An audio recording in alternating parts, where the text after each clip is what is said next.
Bem-vindo à nossa terceira aula. Vamos apresentar o que é um método da queda de potencial, com injeção de alta corrente, de acordo com a norma NBR 15.749. Este método consiste em circular uma alta corrente entre o sistema de aterramento sob ensaio e o solo, através de um eletrodo auxiliar de corrente, medindo-se os potenciais na superfície do solo, obtendo-se a resistência de aterramento. O método de injeção de alta corrente é recomendado para a medição dos potenciais na superfície do solo, bem como da resistência de um sistema de aterramento particular, ou impedância de um sistema de aterramento global envolvendo subestações com cabos para raios das linhas de transmissão, neutro de alimentadores e outros. Havendo limitações importantes na aplicação do método da queda de potencial, com baixas correntes, a injeção de alta corrente consiste em alternativa confiável para a determinação da resistência ou impedância de sistemas de aterramento. Circuito de corrente. O eletrodo de corrente, de modo geral, consiste numa torre, um trecho de uma linha de transmissão, numa malha de aterramento de subestação adjacente, ou malha de aterramento auxiliar, construída especificamente para este fim.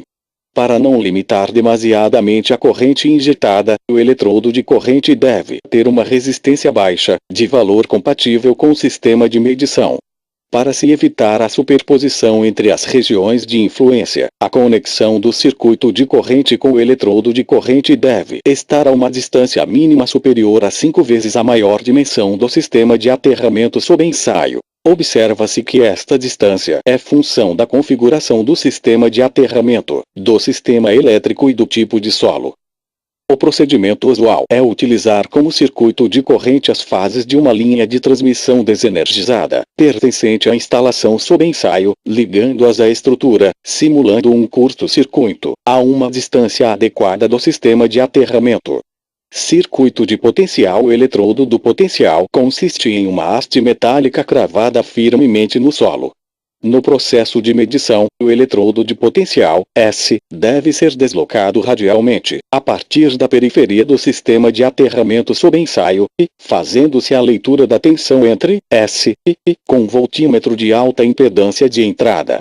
Tendo em vista a característica física do eletrodo de corrente, usualmente, uma linha de transmissão, LT, desenergizada, o eletrodo de potencial deve se deslocar numa direção que faça um ângulo entre 90 graus e 180 graus, em relação à direção do eletrodo de corrente, para evitar possíveis acoplamentos entre os dois circuitos.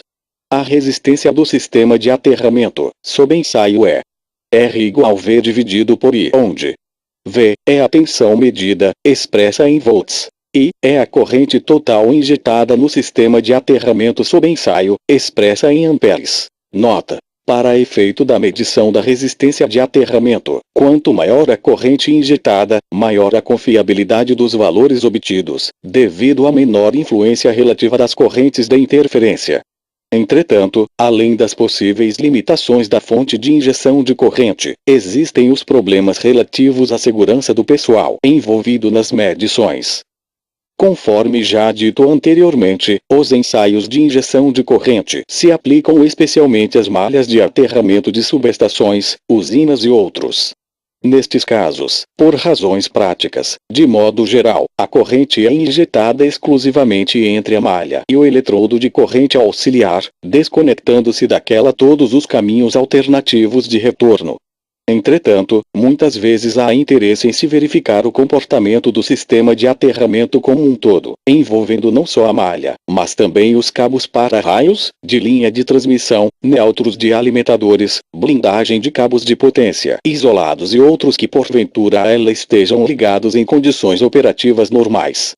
A única maneira direta de se fazer esta verificação é realizar os ensaios de injeção de alta corrente com todos os caminhos de retorno ligados à malha, conforme indicado na figura 6, selecionando-se uma linha de transmissão como circuito de corrente.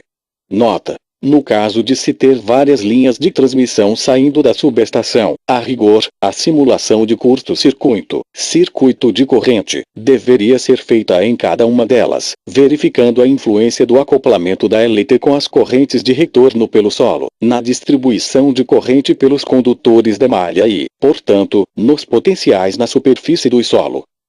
Contudo, devido às dificuldades inerentes, tal procedimento raramente é utilizado. Neste vídeo, vimos conceitos de medição com a alta corrente. Na próxima aula vamos aprender o que são potenciais de toque e passo, e quais são as medidas de proteção. Também teremos, em aulas futuras, exemplos práticos de medições de aterramento e potenciais. Deixe seus comentários e se inscreva em nosso canal. Até a próxima aula.